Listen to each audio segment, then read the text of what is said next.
Stefan Cooke may be a new brand, but it's a phenomenal study in cultivating a loyal customer base because of how many strides they've made in such a short amount of time. So how did they do this? And why have their efforts been so much more effective than many other brands of the same size? Stefan Cooke was founded in 2017 by Stefan Cooke himself and his partner, Jake Burt. They'd actually met in Central St. Martin's, where they both graduated in 2017, with this as Stefan's graduate collection. I bring this up specifically because even though it is technically before the company has been established, you can very clearly see the codes in the house from even this collection. They had stretched trousers, trompe-l'oeil, distressing, and fabric/textile manipulation. Clearly, this was a man that knew his aesthetic and was very comfortable with it. It's also worth saying that the MA fashion collections sometimes do get purchased and put into retail, especially for Central St. Martin's, so having the garments be commercially viable was also an important factor, to which they clearly did a phenomenal job as the collection was stocked by several retailers, including, I think, Dover Street Market. But that's not all. The collection also won 2 awards, the L'Oréal Professionnel Creative Award of £5,000, and also a €25,000 grant and a 6-month internship in H&M's head office in Stockholm after winning the 2018 H&M Design Award in December 2017. One could assume that this would be enough funding in order to put together their first branded collection if it was small. But the boys would still need to fund the promotion of the collection in order to further the business. So naturally, they sought out support and would land more solidly than they could have dreamed after they were scouted for the Man Project. They debuted with this Autumn/Winter 18 collection, but only had 5 weeks to produce it, meaning that all that H&M money went towards hiring a team to get their collection ready on time. We've discussed the Man Project several times so far in these videos, but in case this is your first video of mine, the Man Project is essentially a program to promote upcoming designers in London. They have a couple presentations actually, but the big show is their catwalk spot that shows a rotating 3 designers who each are shown for 3 seasons, which for Stefan Cooke meant they showed for Autumn/Winter 18, Spring/Summer 19, and Autumn/Winter 19. But before we get on to those last 2, it's worth mentioning that because this was their first show outside of education, it's really here that the wider public was introduced to all of the same codes that we just discussed. Though notably in this collection, the trompe-l'oeil was used in the most obvious way of all to sort of suggest a push for it as their main house signifier.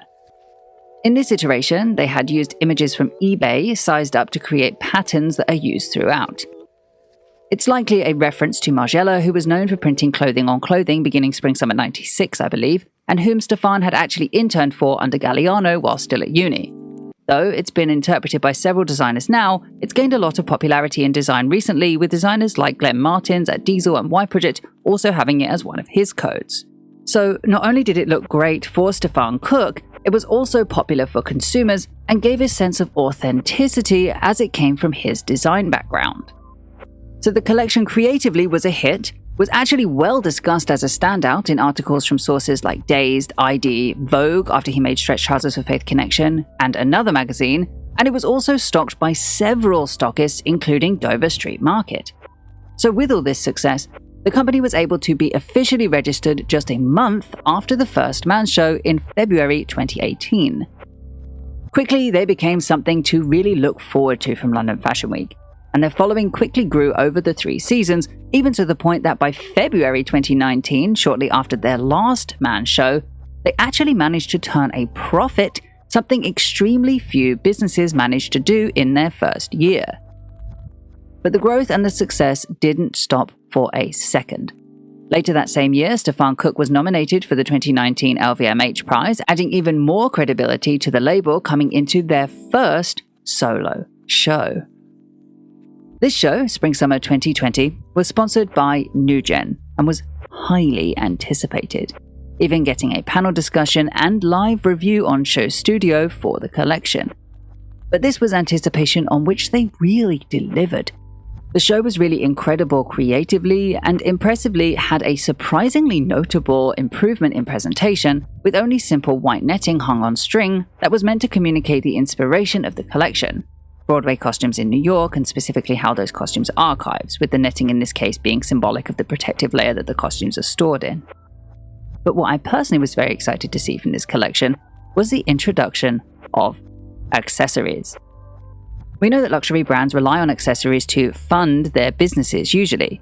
So to see them acknowledge that and bring in a few offerings at this stage of the business shows an understanding of the market, especially considering one of these accessories had already been available before the show. That being these sunglasses that were done in collaboration with Thomas Davies Kent that were available in an earlier iteration in Dover Street Market.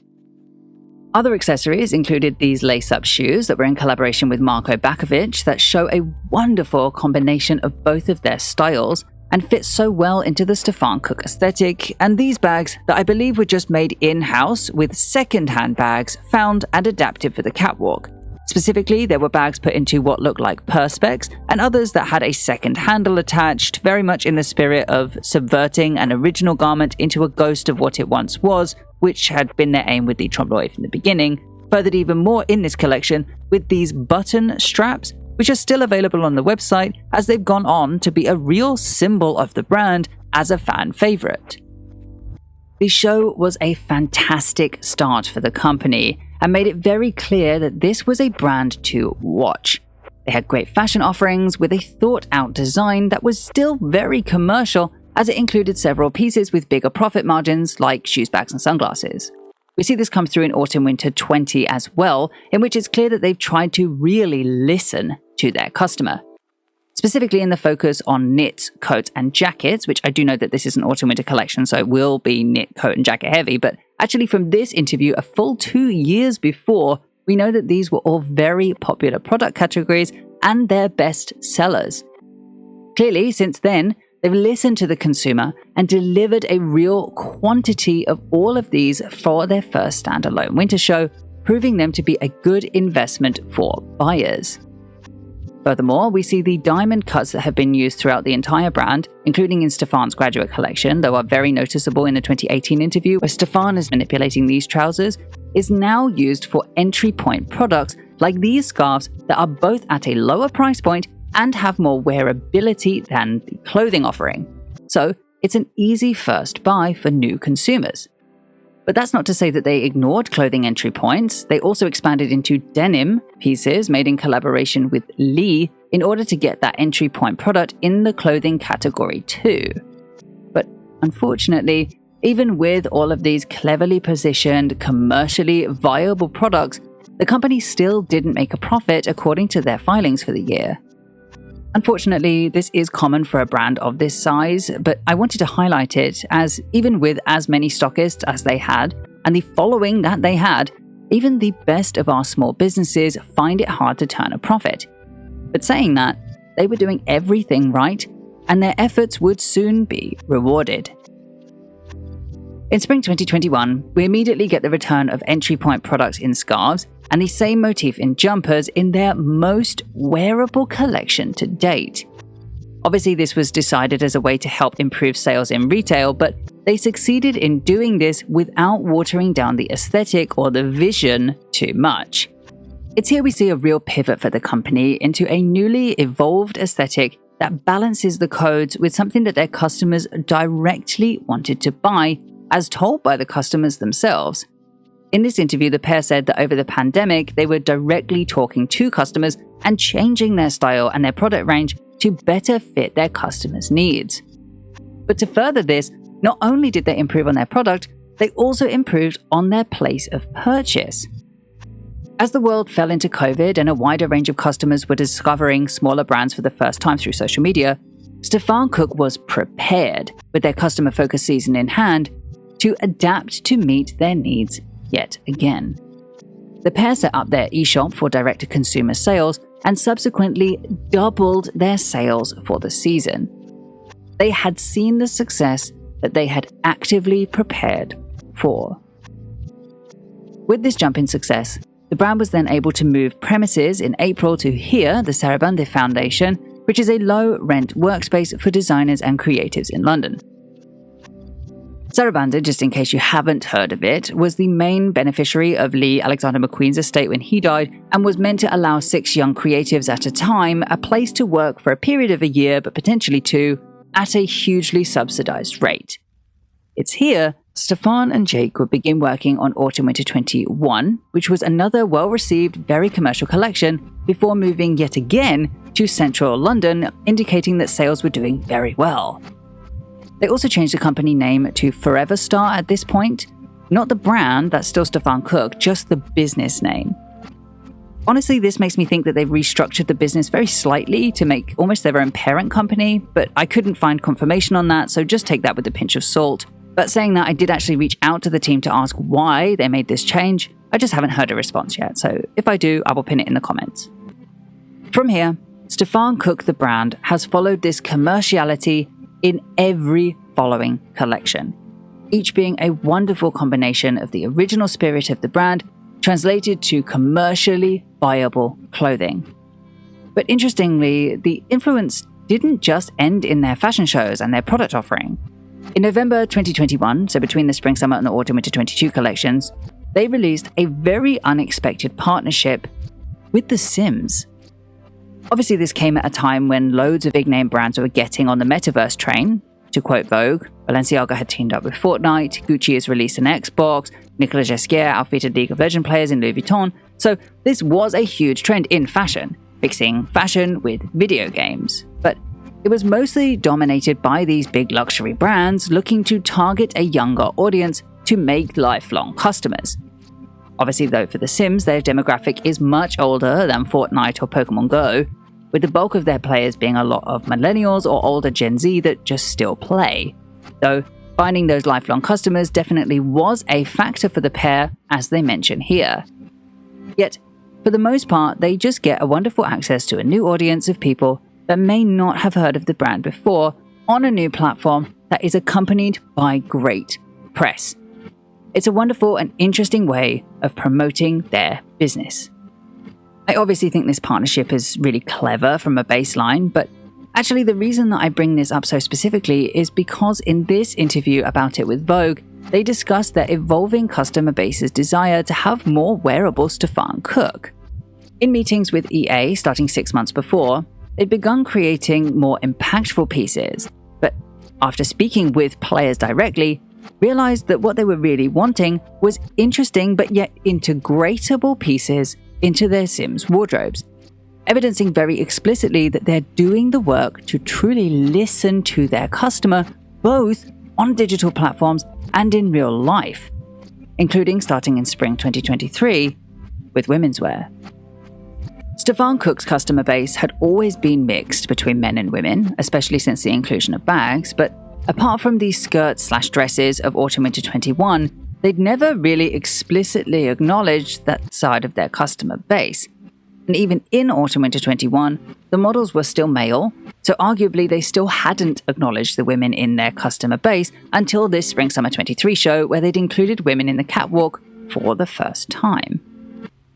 The reason that this is interesting is because Stefan and Jake had previously said in this interview that they didn't foresee themselves designing explicitly with women in mind. Women were already buying the menswear offering, and so I assume it was simply an unnecessary expense to segment the design. They even have women on the team who obviously wear the designs, and in fact their only other full-time designer, having started as an intern in 2018 and working up, is Nina Gruninja, who is obviously a woman. Actually, Nina is phenomenally talented at textiles, which you can see from her Instagram, so actually I think she had a heavy hand in this collection because it is so textile heavy. Especially when you look at these details, it's hard to ignore the real talent that the whole team have had at translating the vision of the brand to show an explicitly women-geared option to cater for their ever-growing female customer demographic that expectedly may be looking for more options. Unfortunately though, this didn't continue for the following season, Autumn/Winter 23. That's not to say it was bad though, because this collection was again a wonderful evolution on most of their early signifiers. You've got stretched trousers, trompe-l'oeil, not distressing, that's actually fallen by the wayside over the years. Textile and fabric manipulation is back though, as is both of the new codes of the diamond cutouts and frogging, which has been seen in most of the recent collections. Sorry I didn't mention it before. But What was wonderful about this collection was the evolution of accessories. I wish I had tax information, which unfortunately won't be out until February, to see the impact that they've had on the company, because these diamond or slash bags and shoes were absolutely everywhere. These were the pieces that fashion people really bought into, and clearly they were a real hit for the brand. Hopefully even to the point that we continue to see these reiterated in many future seasons to secure that future financial stability for the business. As far as I'm aware, up until this point they haven't turned a profit since 2019. So this is a really important thing for the company moving forward. We've seen far too many great designers unable to continue due to the sheer expense that comes from working at this level in fashion, something that we discussed in my Christopher Shannon video. So this really was my hope coming into the recent Spring/Summer 24 collection. The collection featured lots of accessories like bags and bag straps, sponsored by Mulberry, and from this promotional video we can even see that they've got a collaboration of bags with Mulberry on the way, made with pre-loved Mulberry bags. Obviously this is their biggest cash cow, so seeing that legitimized by a very old heritage British brand like Mulberry is both great for their reputation and hopefully will bring in an influx of money for the company. They also had a wonderful shoe offering, definitely along the same lines as the slip-on leather shoes that they've had previously, if not maybe the same ones. I haven't seen close-up pictures. And of course, the clothing too was very commercially minded. The one thing really missing though was the slashed diamond motif that I believe this is the first collection, even since graduation, that it didn't appear in, and in my opinion it was missed. Though instead, we were presented this mix between the new era of Burberry and Raf Simons Spring/Summer 14. I did enjoy it, that's not a read. I thought it still felt very British heritage, something we know to have been inspiring to Stefan and Luke, but with the Stefan Cooke twist. And it's interesting that they've managed to bring through the essence of Stefan Cooke without the obvious signalers, which to me suggests they have a very strong sense of who the brand is, and neither do they need the theatrics of New York Fashion Week, nor do they even need their own signifiers in order to get that across. It's a very strong collection, and I genuinely foresee this doing really well when it comes into retail. I'm so happy to see a brand that truly listens to their customer, seemingly more than many others do, and delivers a great interpretation of what they've been told. Like they say, men are creatures of habit. So getting that right this early on is going to serve them incredibly well in the future, I have no doubt. Thank you so much for watching. Please subscribe and hit the notification bell for more videos like this one. Check out my beauty channel for videos like this, but about beauty brands. And if you're interested in early access, my Patreon is linked below.